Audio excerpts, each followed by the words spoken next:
Salut tout le monde, j'espère que vous allez bien. Aujourd'hui, on va voir ensemble le concept de la marge de sécurité. Pourquoi c'est extrêmement important d'apprendre ce concept et de l'assimiler et de l'appliquer dans ses investissements. Donc, on va voir ça maintenant.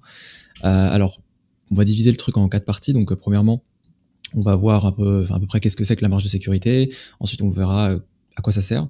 Et ensuite, on verra les différentes méthodes que j'utilise pour, on va dire, valoriser les entreprises. Et ensuite, on verra aussi un détail sur lequel il faut vraiment faire attention parce que ça peut justement impacter votre estimation de la valorisation sur vos entreprises. Et donc, ça peut compromettre vos rendements si vous y faites pas attention. Donc c'est parti. Donc la marge de sécurité, qu'est-ce que c'est? C'est simplement le fait de se dire, donc là j'ai pris un petit graphique, alors désolé si ça vous fait mal aux yeux, j'ai pas trouvé plus parlant comme graphique, parce que lui je l'aime beaucoup, je vais vous expliquer pourquoi. En gros, c'est la marge de sécurité, simplement le fait de vous dire, ok, vous allez établir un écart entre la valeur intrinsèque que vous estimez d'une entreprise et le prix auquel vous allez payer. Entre ces deux-là, vous avez une marge de sécurité en fait. Et donc en gros, là par exemple, on a la ligne en rouge qui est la ligne la valeur intrinsèque de l'entreprise que vous avez estimée. Et ensuite, vous avez la marge de sécurité qui est établie, qui est en fait un écart entre le prix que vous allez payer, que vous allez accepter de payer, et la valeur intrinsèque. Donc par exemple, là on voit qu'on a une ligne en pointillé rouge qui montre que en fait, qui suit la courbe de la valeur intrinsèque, mais qu'il y a un écart entre ces deux-là, et cet écart-là, c'est justement la marge de sécurité. Et quand le prix, qui est donc le prix sur le marché de l'entreprise, qui est en noir, quand elle va passer en dessous de cette valeur, de cet écart-là, on va acheter l'entreprise, et quand il va repasser au-dessus, globalement, on va pas acheter parce que notre écart, qui est donc la marge de sécurité, elle n'est pas respectée. Par exemple, si vous voulez une marge de sécurité de 20% entre la valeur intrinsèque que vous avez estimée d'un côté et le prix sur le marché, vous allez attendre que cet écart soit de 20%. Et une fois qu'on est à 20%, vous allez acheter. Si c'est au-dessus, si c'est à 15, si c'est à 10%, etc., vous n'allez pas acheter. Et donc là, en fait, on voit très bien la courbe noire. Tant qu'on est entre ces deux courbes, entre la courbe en pointillé rouge et la courbe rouge, tant qu'on est entre ces deux-là, on va pas acheter, mais dès qu'on passe en dessous, c'est là qu'on va acheter, parce que c'est là où notre marge de sécurité elle est respectée. Et donc ça, c'est très important en fait, et c'est vrai que c'est assez théorique, assez abstrait et surtout subjectif en fait, parce que chacun a sa valeur intrinsèque estimée de ces entreprises. Et donc forcément, on a des méthodes qui sont connues pour ça, mais on va pas toujours, étant donné qu'on n'a pas toujours les mêmes estimations et que c'est un avis qui est subjectif, on va pas toujours avoir la même estimation de la valeur intrinsèque. Mais globalement, c'est ça qu'il faut savoir en fait. De toute façon, juste après, on verra justement deux méthodes que j'utilise moi-même pour évaluer correctement une entreprise. Et donc, on verra ça ensemble. Et c'est des méthodes qui sont, encore une fois, donc c'est assez connu, et c'est très subjectif, dans le sens où c'est à vous de vous faire vos estimations, etc. Mais ça reste des méthodes très intéressantes, donc on verra ça juste après. Mais avant tout, quel est le but en fait? Quel est le but derrière d'avoir une marge de sécurité? Ça permet deux choses qu'on peut en fait facilement déduire en regardant la courbe. Premièrement, ça permet de diminuer le risque. Donc là, j'ai pris l'exemple avec Google, mais en fait, Google, si par exemple on regarde, donc là, tac, je vais mettre en grand, on était le 10 juillet 2024, on était au plus haut à 192. Aujourd'hui, si je prends la courbe, donc on l'a 13 septembre, on est à 158 $. Donc sachant qu'il y a juste eu un rapport trimestriel entre deux, et que globalement il n'y avait pas grand chose qui changeait dans les fondamentaux, qu'est-ce qui justifie une telle baisse de prix? Parce qu'il y a quand même un écart de 20% entre ces deux prix-là. Pas grand chose en fait. Donc en fait, si les fondamentaux n'ont pas changé, n'ont pas vraiment évolué, en soi, celui qui achète Google à 158 $, il a un risque plus faible que celui qui achète Google à 192 $. Mais ça, c'est valable seulement si les fondamentaux n'ont pas changé. Donc ça, c'est très important quand même à savoir. Si les fondamentaux changent, forcément, ça peut impacter le prix. Donc logiquement, ça justifie quelque part la volatilité à la baisse ou à la hausse. Mais là, globalement, quand on regarde le rapport trimestriel, il n'y a pas eu vraiment de changement, ce qui fait que, oui, il y a eu un bénéfice qui a augmenté, etc. Mais sur un trimestre, globalement, c'est pas ça. Ça impacte pas grandement les comptes annuels, et ça justifie pas une telle baisse de prix de 20%, et surtout que les bénéfices étaient en hausse, quoi. Mais globalement, quand on regarde en fait juste de manière générale, on voit que c'est toujours la différence en fait entre d'un côté ce qui explique une volatilité. Et ce qui justifie la volatilité, est-ce que on sait ce qui explique à chaque fois une volatilité? Ça peut être une news, ça peut être un rapport trimestriel, ça peut être des résultats, etc. Mais la question c'est est-ce que ça justifie? Et ça c'est encore une fois subjectif, c'est à vous de vous faire votre opinion. Et mais ce qu'il faut ce qu'il faut savoir, c'est que si on n'a pas un grand changement au niveau des fondamentaux, en fait, payer 20% moins cher pour une entreprise, c'est beaucoup mieux et vous prenez beaucoup moins de risques que quand vous payez en fait 20% plus cher. Et là, c'est le cas. Entre 2 mois, on a eu entre 2 mois, on a eu une baisse de 20% et globalement, les fondamentaux, ils n'avaient pas vraiment changé. Donc là, celui qui achète Google à 158$, forcément, il prend moins de risques, en tout cas un risque lié à la palo. Que celui qui achète Google à 192$, quoi. Et ensuite, ça permet d'augmenter la rentabilité, hein, ce qui est logique, hein, parce que plus vous avez un PRU faible, donc un PRU prix de revient unitaire, donc en gros prix moyen d'achat, plus vous allez avoir une rentabilité potentielle future plus grande. Et donc voilà, donc ça permet d'un côté d'augmenter votre rentabilité et d'un autre côté de diminuer votre risque, ce qui est bien pour ce fameux ratio rentabilité-risque. Donc voilà. Ensuite, il y a un autre point quand même sur lequel j'aimerais bien insister, c'est quand même le FOMO. Donc le FOMO, en gros, c'est la peur de manquer une opportunité, pour faire simple. Et ça arrive souvent aux débutants, quand on commence à comprendre cette notion de marge de sécurité, quand on commence à estimer la valeur des boîtes, etc., la valeur intrinsèque des sociétés, quand on essaie de faire des estimations finalement de à quel prix on doit acheter, etc. Ça, de toute façon, c'est subjectif, hein, chacun doit se faire sa propre estimation. Mais en fait, de manière générale, je dirais qu'il y a quand même ce problème du FOMO qui revient, c'est-à-dire de se dire, ok, par exemple, là je prends l'exemple de MSCI. Bon, MSCI, de toute façon, vous êtes compris, moi avec du recul, je suis assez dégoûté de pas avoir renforcé. Mais en soi, c'est pas grave et je vais vous expliquer pourquoi. Moi, j'estimais que la fair value, elle était à peu près à 400$. C'est-à-dire que moi, je me disais, en avril, je me disais que, ok, bon, si on descend à 400, pour moi, ça sera une bonne opportunité de renforcer, avec une marge de sécurité correcte. Et en fait, quand je regarde aujourd'hui la montée, effectivement, oui, je suis déçu, mais je suis pas, j'ai pas des remords, j'ai pas des regrets, quoi. C'est pas grave, dans le sens où moi j'ai énormément d'opportunités à côté, et j'estime que même si aujourd'hui le marché est cher, j'y reviendrai juste après, même si le marché est cher, aujourd'hui il y a quand même des opportunités. Et le débutant, ce qu'il peut se dire, c'est qu'ok, bon, on n'est pas descendu, par exemple, il se dit ok, ça a baissé à 446, j'attends encore un peu et je renforce, sans avoir, on va dire, de vraies estimations dans sa tête, de vrais prix cibles. Le débutant, souvent, il va se dire ça. Et quelques semaines plus tard, justement, il observe que l'action, elle remonte, en fait. L'action, elle remonte et finalement, elle reprend des couleurs, etc. Et là, il va se dire, s'il n'a pas, en fait, de prix cible, s'il n'a pas de méthode derrière, il va dire, tant pis, j'achète, c'est pas si mal après tout. Et en soi, oui, hein, c'est sûr que c'est pas si mal après tout, parce que derrière, on fait une bonne poussée. Mais en fait, là n'est pas la question, dans le sens où il n'y a pas de méthode derrière. Il n'y a pas de méthode, ce qui fait que la personne, elle n'a pas estimé un prix juste sur lequel elle devait acheter. Et si elle se disait par exemple, ok, je touche pas avant que ça atteigne les 400, là, elle aurait été fixe sur sa prise de décision, elle n'aurait pas touché. Mais là, étant donné qu'elle n'a pas de méthode, forcément, elle va se dire, ok, bon, finalement, ok, je renforce par-ci par-là, et c'est pas méthodique, en fait. C'est pas méthodique, ce qui fait que forcément, ça va compromettre le rendement, parce que si on renforce au 500 au lieu de renforcer au 400, on a quand même un écart de 20-25%, quoi. Et cet écart de 20-25%, forcément que ça impacte le rendement sur le long terme, et surtout si on prend des décisions comme ça, si on prend des décisions d'arbitrage comme ça, tous les 6 mois, tous les mois, etc.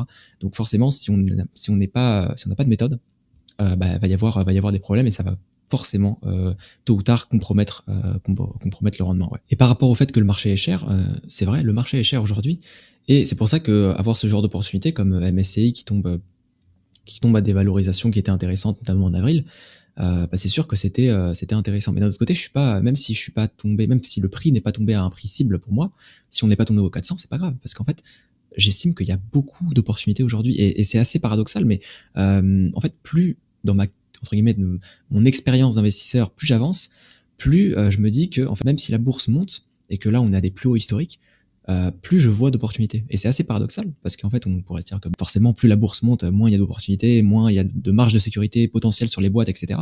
En fait, si vous ouvrez votre spectre de vision et que vous n'êtes pas seulement collé au large cap US dans la tech, forcément que vous allez avoir plein d'opportunités ailleurs, et notamment sur le marché asiatique, sur le marché européen, sur le marché suédois aussi. Il y a beaucoup d'opportunités, et donc on a vraiment un champ libre en bourse, on a le choix.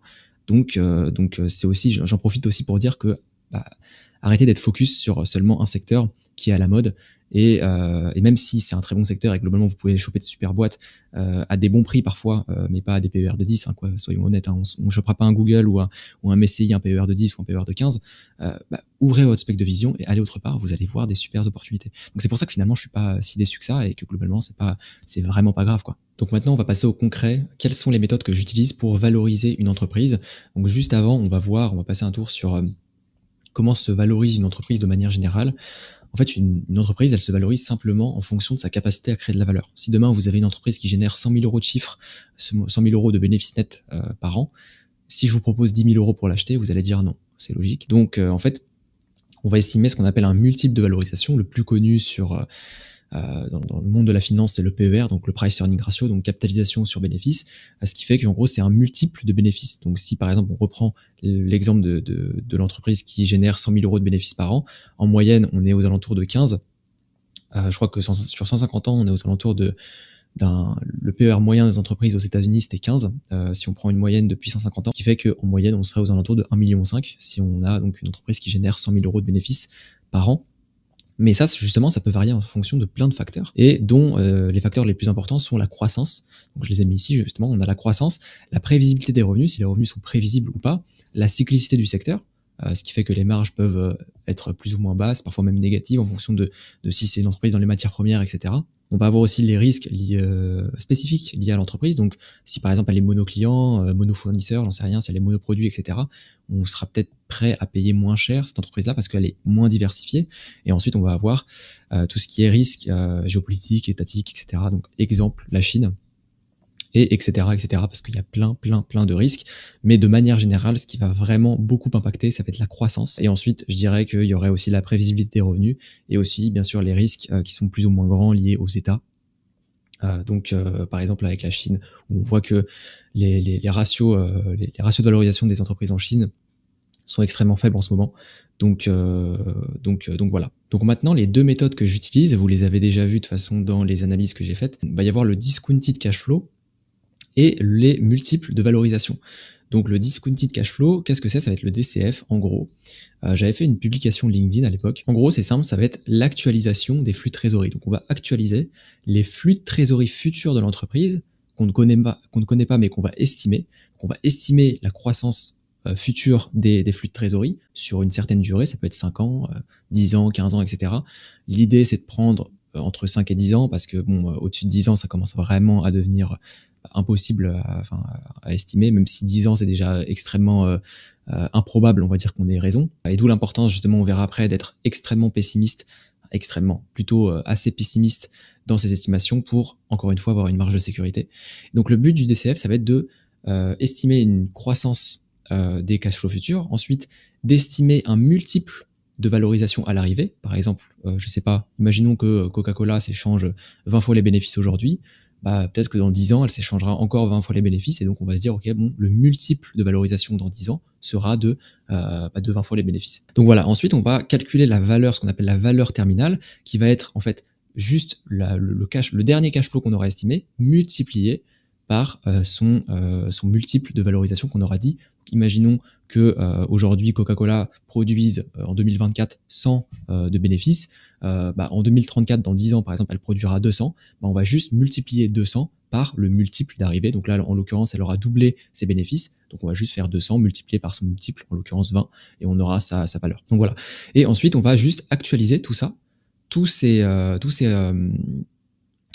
cash flows, le cash flow et la valeur terminale, on va l'actualiser à un taux, ce qu'on appelle un taux d'actualisation. Le taux d'actualisation, ça va être en gros, vous pouvez prendre habituellement, si vous êtes un stock picker et donc vous voulez surperformer le marché, l'idée c'est de prendre au moins la progression du marché boursier. Donc c'est-à-dire que si par exemple le S&P 500 fait 9% de performance, je parle brut d'inflation, 9% de performance par an ou 10% de performance par an, vous allez prendre ce taux-là. Et si votre estimation de prix, une fois que vous avez actualisé au taux de 10%, est intéressante et plus faible que le prix actuel, ça veut dire que vous avez l'opportunité de potentiellement battre le marché à ce rendement-là. Donc voilà, donc de toute façon, On va voir ça ensemble, mais globalement, il y a 5 étapes. En fait, faut premièrement estimer donc le taux de croissance des free cash flow. Alors le free cash flow, c'est vraiment ce qu'appelle Warren Buffett le revenu du propriétaire. Donc c'est vraiment le cash à la fin qui reste net de charges, net de tous les frais, etc. Le revenu vraiment du propriétaire, donc le revenu de l'actionnaire. Donc un taux de croissance pour le free cash flow, c'est 5 à 10 prochaines années. Ensuite, on va calculer la valeur terminale de l'entreprise en fin de durée en utilisant le PFCF par exemple. Donc le PFCF, c'est le price to free cash flow. Donc là, on n'utilise pas le PER, mais le price to free cash flow. Pourquoi? Parce qu'on utilise le free cash flow pour faire l'estimation. Donc par exemple Coca-Cola, si on a un price to free cash flow de 20, peut-être qu'on dira 20 pour ces 10 prochaines années, pour la 10e année. Ensuite, on va actualiser donc chaque valeur à un taux défini. Donc exemple, bon là j'ai mis 12%, mais vous pouvez mettre 12% en fonction du taux que vous souhaitez avoir, du rendement que vous souhaitez avoir. Si par exemple vous voulez avoir une rentabilité qui soit supérieure à 12%, vous devez au moins mettre un taux d'actualisation de 12%. Si vous voulez avoir un rendement de marché aux alentours de 10%, vous devez mettre 10%. Moi je vous conseille de mettre vraiment un taux qui est au moins supérieur à 10% parce que c'est le rendement de marché. Donc voilà. Ensuite, on va faire la somme de toutes les valeurs actualisées en tenant compte du cash et des dettes afin que vraiment ce soit net de dettes et net de cash de l'entreprise. Et ensuite, on va juste diviser par le nombre d'actions en circulation parce qu'une fois qu'on aura fini l'étape 4, on aura la valeur de l'entreprise, la capitalisation de l'entreprise actualisée en fait.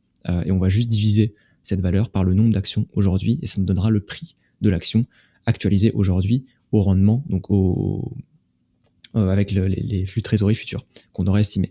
Donc le problème, il y a beaucoup de estimés dans ce que je dis, le problème justement de ça, c'est que ça repose sur énormément d'estimations et que forcément en bourse, on n'est pas omniscient, on ne sait pas ce qui se passe partout et on ne connaît pas l'avenir, surtout on ne connaît pas le futur. C'est pour ça que pour, entre guillemets, combattre ce risque lié à l'incertitude, soyez pessimiste, vaut mieux être pessimiste dans vos estimations pour vous garder une marge de sécurité. Si par exemple vous estimez qu'une entreprise va ces 10 prochaines années avoir un rendement de 12% par an, va faire augmenter son free cash flow de 12% par an, faites-vous un scénario pessimiste dans lequel elle va augmenter de 9 ou 10% par an, et comme ça vous êtes, vous prenez une marge de sécurité là-dessus, quoi. Ok, donc là je vous ai pris un exemple avec un petit paint. En fait, imaginons qu'on ait une entreprise qui a une capitalisation boursière de 1000 euros, tout simplement, et qui produit un free cash flow, donc FCF, juste ici, de 100 euros par an. Donc voilà, donc la dernière année, elle a produit 100 euros de free cash flow. Et donc, on peut déjà en déduire son price to free cash flow qui va être de 10. Donc on fait simplement 1000 divisé par 100 et on va obtenir 10. Et là, maintenant, on va essayer d'estimer la valeur intrinsèque de l'entreprise grâce au DCF en estimant les flux de trésorerie futurs et en faisant l'estimation de sa valeur terminale. Donc on va faire ça ensemble. Donc imaginons que l'année N+1, on dit que l'entreprise va faire 120 euros de free cash flow. L'année N+2, elle va en faire 140. L'année N+3, elle va en faire 170. Et on va calculer donc à l'année N+3 sa valeur terminale. Donc pour calculer sa valeur terminale, on va simplement faire 170 multiplié par le PFCF, qui est de 10, qu'on a juste ici. Alors pour prendre le PFCF idéal, on va dire, mieux vaut avoir une médiane des 5 ou 10 dernières années, prendre la moyenne ou la médiane de ces 5 ou 10 dernières années. C'est pas tout le temps efficace, mais dans la plupart du temps, ça va être efficace, c'est assez efficace, on va dire. Et donc là, vous faites donc l'estimation de la valeur terminale. Et ensuite, ce qu'on va faire, c'est simplement la somme de la valeur actualisée. Donc là, on a fait, là, on peut faire la somme en fait, mais les 120, 140, 170 et 1700, c'est pas des valeurs qui sont actualisées. Donc on va devoir actualiser au taux de rendement qu'on a choisi. En l'occurrence, nous, étant donné qu'on souhaite un rendement de 12% par an sur ces 3 prochaines années, donc les années de l'estimation qui sont donc sur 3 ans, et on va on va émettre un taux de rendement de 12%. Et donc ce qu'on va faire, c'est qu'on va faire la somme des valeurs actualisées. Comment est-ce qu'on actualise? On va faire 120 donc pour le premier free cash flow de l'année 1, on va faire 120 divisé par 1 plus le taux de rendement à la puissance n. Donc à la puissance n, c'est-à-dire à l'année correspondante, c'est-à-dire que là on est en n+1, donc on va faire puissance 1. Si on est en n+2, on va faire puissance 2. Si on est en n+3, on va faire puissance 3. Et c'est pour ça qu'en 140, on fait 140 divisé par 1,12 puissance 2. En 170, on fait 170 divisé par 1,12 puissance 3. Et ensuite, on fait pareil pour 1700. 1700, étant donné qu'on fait l'estimation de la valeur terminale en n+3, on va faire 1700 divisé par 1,12 puissance 3. Et ensuite, si vous faites la somme de ça, vous allez obtenir 1550. Et donc là, vous avez tout simplement l'estimation de la capitalisation actualisée en fonction de vos estimations de croissance. Donc ça veut dire que là, normalement, selon cette estimation, l'entreprise devrait avoir une capitalisation de 1550. Et là, aujourd'hui, on voit qu'on est à 1000. Donc, on peut calculer notre marge de sécurité qui est de 1000 divisé par 1550. Donc, la valeur actuelle divisée par la valeur estimée, multipliée par 100. Et là, on observe qu'on a 35% de marge de sécurité. C'est tout. Voilà. Donc, c'est entre guillemets aussi simple que ça. Alors, bien évidemment, c'est pas si simple. Si on fait le calcul tout seul, c'est sûr que c'est assez chiant. Donc j'essaierai de mettre un fichier sheet en description, de toute façon, soit en description, soit j'essaierai de le faire et je vous le mettrai dans une prochaine vidéo, mais je vais essayer de créer un fichier sheet qui vous permet de calculer ça très simplement, juste en rentrant le taux de croissance que vous avez du free cash flow. Donc vous aurez juste à rentrer le taux de croissance du free cash flow, le PFCF estimé, le PFCF estimé pour 5 ou 10 ans, et ensuite ça vous calculera directement le taux, le prix auquel vous devez entre guillemets acheter l'action, la valeur intrinsèque de l'action en fonction du taux de rendement, plutôt du taux d'actualisation que vous souhaitez. Donc voilà. Ok, top. Maintenant qu'on a fini la première méthode, donc, qui est le DCF, on va passer à la deuxième méthode qui sont les multiples de valorisation. Donc là, c'est vraiment une méthode qui est très complémentaire au DCF, je trouve. Mais d'un autre côté, il va falloir faire attention parce que en fonction du type d'entreprise, il va falloir différencier les multiples de valorisation, c'est-à-dire que va y avoir, on va utiliser des multiples qui sont différents en fonction de si l'entreprise est une action cyclique, très cyclique, ou peu voire non cyclique. Donc on va commencer par les entreprises qui sont peu voire non cycliques. Donc on va commencer par exemple par une entreprise comme Pepsi. Et donc là, très très simple, on va utiliser des ratios de valorisation qui sont faits en fonction de ce que l'entreprise génère. Donc ça veut dire qu'on va prendre le price to earning, on va prendre le price to free cash flow, le levé sur free cash flow, levé sur EBIT, le price to cash flow, etc. etc. Enfin, il y en a plein. En gros, levé, la différence entre le price, donc le price c'est la capitalisation, et levé ça va être l'entreprise value.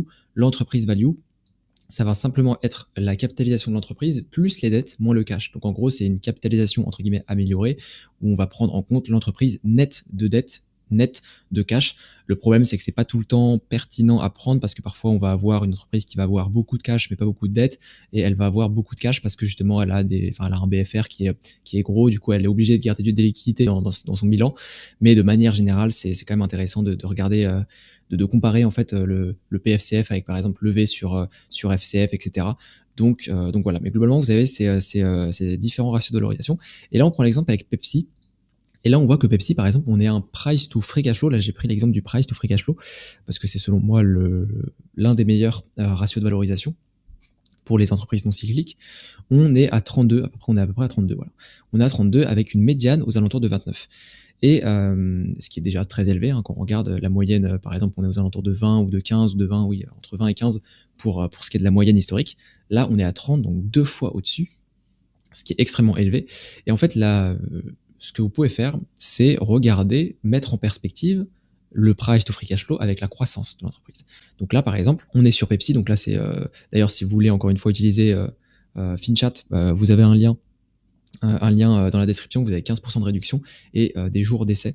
Donc voilà. Donc en gros, vous allez comparer la médiane du PFCF avec la croissance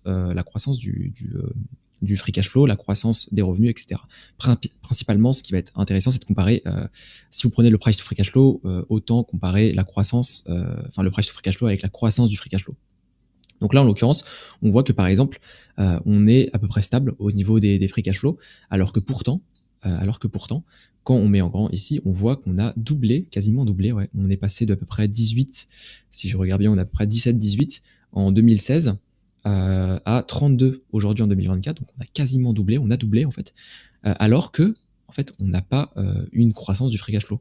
Donc là ça veut dire que ça justifie pas, quelque part ça justifie pas, étant donné que la croissance pondère quand même une grosse partie, enfin c'est une des raisons pour laquelle le price to free cash flow, une des principales raisons pour laquelle le price to free cash flow, pardon, les multiples vont grossir.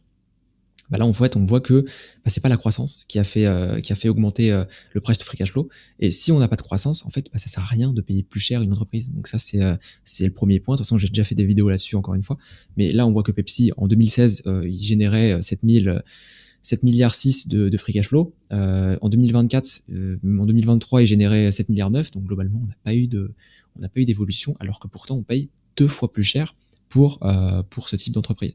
Donc là, c'est voilà, donc ça c'est une première déduction qu'on peut faire. Et de manière générale, ce que vous pouvez faire pour les multiples de valorisation, c'est prendre la médiane. C'est-à-dire que vous prenez simplement la médiane et vous vous référez à la médiane. C'est-à-dire que par exemple, bah là aujourd'hui la médiane elle est à 29. Donc ce qu'on pourrait se dire, c'est que par rapport à la médiane, elle est quand même un peu surévaluée. Et donc bah, ce serait pas forcément intéressant de rentrer dessus aujourd'hui. Sachant que si on met ça, le multiple en perspective avec la croissance, on serait plus sur des multiples réels, entre guillemets, aux alentours de 16, 17, 18, comme on l'était en fait en 2015, 2016, 2017. Donc en fait, vous comparez la médiane à partir de 2015, 2016, 2017, enfin même plutôt, juste dans ce range-là, en fait, de 2015 à 2019, parce qu'à partir de 2019, ça part vraiment en vrille. Et en fait, vous voyez que la médiane, elle est aux alentours de 20. Aujourd'hui, on a 32. Donc, globalement, on est vraiment, vraiment sur des niveaux beaucoup plus élevés. Et donc, ça veut potentiellement dire que l'entreprise est surévaluée. Et après, vous complétez ça justement avec une valorisation avec le DCF. Et si le DCF vous dit la même chose, en fonction de votre estimation de la croissance, etc., et ben là, vous pouvez vous dire très clairement, OK, Pepsi est surévalué. Et donc, j'achète pas du tout à ce prix-là, quoi. Maintenant, pour les actions qui sont très cycliques, donc là j'ai pris l'exemple de Total Energy, qui est une entreprise française que tout le monde connaît, je suppose. Bah, ce qu'on va faire, c'est très simple. On va essayer de prendre la même chose. C'est-à-dire qu'on va prendre le PFCF.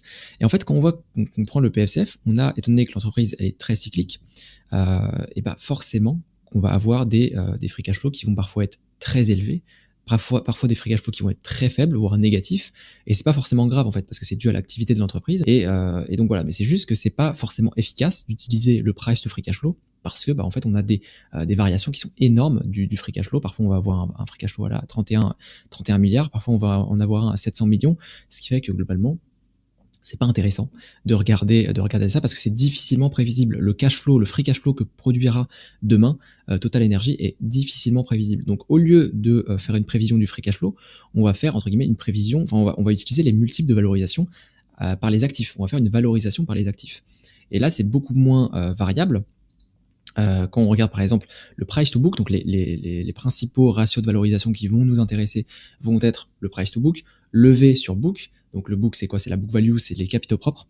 Le price to tangible book, donc la valeur comptable tangible, levé sur tangible book, le price to sales aussi, et levé sur sales. Donc le price to sales, pourquoi? Parce que c'est le premier revenu qui est généré dans le compte de résultat par l'entreprise, et qu'en fait il n'y a aucune charge qui diminue ce revenu-là. C'est vraiment la première ligne du compte de résultat, ce qui fait que c'est entre guillemets la moins manipulable, et donc c'est beaucoup plus fiable d'utiliser les revenus que par exemple comment dire, les bénéfices, le free cash flow, etc. Parce que là, forcément, on va avoir différentes charges, les capex, etc. Toutes les charges qui vont venir s'additionner, donc forcément qui vont venir diminuer ou fortement augmenter le free cash flow, les bénéfices, etc. Alors que les sales, les ventes ne sont pas du tout manipulables. Donc c'est pour ça que ça va vraiment plus nous intéresser que les bénéfices et compagnie. Donc maintenant, quand on regarde le price to book de Total, on voit alors là, on voit pas très bien, mais on est sur une médiane aux alentours de 1.21. Et aujourd'hui, on est à 1.31. Donc ça veut dire qu'on pourrait se dire que Total Energy est un peu plus surévalué par rapport à ses capitaux propres que sa médiane historique. Est-ce que c'est justifié? Ça, encore une fois, c'est à vous de le savoir. Personnellement, je préfère acheter une entreprise où on est quand même sur une valorisation qui est inférieure à sa médiane, comme ça rassure. Et ensuite, de voir si, bien sûr, est-ce que c'est justifié ou pas. Ça, c'est... Après, faut plonger dans l'analyse. Mais par exemple, quand on voit des crises qui sont un peu imprévisibles, en 2020, donc la crise Covid, on voit qu'on était vraiment bien en dessous de notre médiane historique. On était à peu près 2 fois en dessous de la médiane historique, ce qui est même 3 fois en dessous, ce qui est vraiment, vraiment faible. Et je crois que celui d'ailleurs qui a acheté Total Energy au plus bas de la crise Covid, je crois qu'il a un rendement sur coût d'acquisition en termes de dividendes de 13 ou 14%. Dans le PEA, en plus, ça fait bien plaisir, c'est un gros rendement. Et pour le coup, c'est très intéressant, quoi. Et donc voilà, donc c'est selon moi, la valorisation par les actifs pour les entreprises très cycliques va être beaucoup plus intéressante parce que forcément, c'est beaucoup plus facile de prévoir les capitaux propres, pardon, de Total Energy demain ou dans 1 an, dans 2 ans, plutôt que de prévoir quel va être son free cash flow, parce que c'est beaucoup plus variable en fonction des capex, il y a tout un tas de charges qui va s'additionner, donc forcément c'est beaucoup plus difficile. Donc maintenant, une fois que vous maîtrisez tout ça, faites vraiment attention aux détails et notamment au stock-based compensation. Alors ça, je pense que je vais en parler dans toutes mes vidéos pour vraiment faire de la prévention au maximum, parce que c'est quand même, surtout parce qu'on est beaucoup à aimer le marché américain quand même, parce qu'il y a de très belles boîtes, etc. Sur les entreprises tech aux US, on a des stock-based compensation qui sont vraiment extrêmement élevés. Donc là, par exemple, j'ai pris l'exemple de Google. On a Salesforce, donc j'ai fait une analyse sur ma chaîne, et on a HubSpot qui est un concurrent à Salesforce. Et en fait, on va voir que justement, faut prendre ça en compte, parce que c'est pas directement pris en compte par entre guillemets le marché et les normes comptables. Donc on doit faire le calcul nous-mêmes en fait. Donc en gros, là sur Google, on est en 2024 en TTM. En production de free cash flow, on est à 60 milliards. Ce qui fait que 60 milliards, c'est très bien, mais derrière, on a une dilution d'actions par les stock-based compensation. Donc ça veut dire que l'entreprise va émettre des actions pour récompenser les employés. Et donc là, on est en l'équivalent de 22 milliards de free cash flow qui est directement pas compté en fait dans les tableaux des flux de trésorerie, et donc auquel on doit vraiment soustraire, on doit enlever les 22 milliards des 60 milliards. Donc là en fait, si on fait le calcul ensemble, on est à 60 787 moins 22 531, ce qui fait qu'on est un vrai free cash flow, un free cash flow réel de 38 milliards, et ce qui fait qu'en fait le PFCF que vous avez juste à côté, donc tac, je mets en grand. Le PFCF que vous avez juste à côté, vous devez déduire là aussi, parce que là on prend le free cash flow qui n'est pas le free cash flow qui est marqué comptable, quoi, le free cash flow comptable. Mais on n'est pas sur le vrai free cash flow qu'on vient de calculer. Et donc en fait, pour faire ça, on met ça en grand. Tac, je vais faire le calcul avec vous. En fait, on est à 38 256. On divise ça par 60 787. On est à peu près sur un vrai free cash flow de 63%. Donc il y a 63% du free cash flow qui est vraiment vrai. Et pour comptabiliser ce free cash flow dans le price to free cash flow, ce vrai free cash flow dans le price to free cash flow, ça fait beaucoup de free cash flow, désolé. Mais là, donc on est à 32, on est sur un price to free cash flow de 32, on fait 32 divisé par 0,63, et là on tombe sur le vrai price to free cash flow, et on est à 50. Donc là en fait, on est vraiment sur une valorisation qui est extrêmement élevée quand on compte les stock-based compensation, parce que c'est du rendement, tout ce qui est stock-based compensation, c'est du rendement que vous n'avez pas en tant qu'actionnaire. Donc ça, c'est quand même important à prendre en compte. Donc voilà. Et pareil pour Salesforce, de toute façon, je l'avais dit pendant l'analyse, pareil pour Salesforce. Et là, HubSpot, c'est un cas qui est vraiment à part, parce que forcément, c'est un concurrent à Salesforce, mais en fait, on est vraiment sur des niveaux de stock-based compensation qui sont hallucinants. Alors certes, on a une croissance qui est vraiment hallucinante. Je crois qu'on est aux alentours du chiffre d'affaires, on est aux alentours de 30-40% par an. Pour ce qui est du free cash flow, pareil, je crois qu'on a fait x15 en 6-7 ans, ce qui est énorme. Mais derrière, en fait, on nous bouffe cette rentabilité via des stock options, des stock-based compensation, ce qui fait que forcément, là, on a des stock-based compensation qui sont supérieurs au free cash flow. Donc là, c'est complètement hallucinant. Et quand vous regardez le nombre d'actions en circulation, il augmente en flèche comme ça. Ce qui fait que c'est pas bon en fait. Parce que si vous avez, par exemple, je vais me mettre ici, si vous avez le nombre d'actions en circulation qui augmente de l'équivalent de 400 millions de dollars, et que derrière vous avez un FCF, donc un free cash flow pour les actionnaires qui est de 400 millions de dollars, en fait, vous avez une annulation là. Là, vous annulez en fait. Vous annulez parce que vous avez émis l'équivalent, vous avez émis en action de l'équivalent de ce que vous avez créé pour payer les employés. Donc en fait, ça sert complètement à rien. Ce qui fait que c'est pas en plus de pas vraiment correct, c'est pas bon pour les actionnaires quoi. Donc on veut pas du tout ça en portefeuille, et on va préférer, c'est sûr qu'entre les deux, entre Salesforce et HubSpot, de toute façon il n'y a pas photo, on va préférer Salesforce plutôt que HubSpot. Mais pareil pour les grosses entreprises du type Alphabet, donc Google, même Microsoft, etc., même Amazon, faites attention à ça, parce que c'est pas directement intégré dans les tableaux des flux de trésorerie. Donc c'est tout pour cette vidéo, donc n'hésitez pas à télécharger la mind map en description, donc je tourne cette vidéo quelques semaines après. Donc si vous souhaitez, aussi je voulais vous parler de quelque chose, si vous souhaitez vous faire accompagner dans la construction de votre portefeuille boursier, n'hésitez pas à, nous on a rouvert des créneaux justement avec Joe via l'académie. Donc voilà, on vous offre un appel de 40 à 45 minutes pour voir si concrètement on est capable de vous accompagner. Donc si vous souhaitez construire un portefeuille de small cap via du stock picking, de mid cap, de large cap, peu importe, ou alors que vous souhaitez construire un portefeuille d'ETF, voilà, peu importe, nous on vous accompagne. Donc tout est en description. Si vous souhaitez réserver un appel, c'est gratuit. On prend 40 à 45 minutes pour faire un audit de votre situation, un audit de votre stratégie pour voir si concrètement on est capable de vous accompagner. Donc personnellement, je me chargerai de prendre certains des appels. Donc si ça vous intéresse, tout est dans la description et puis nous on se dit à plus.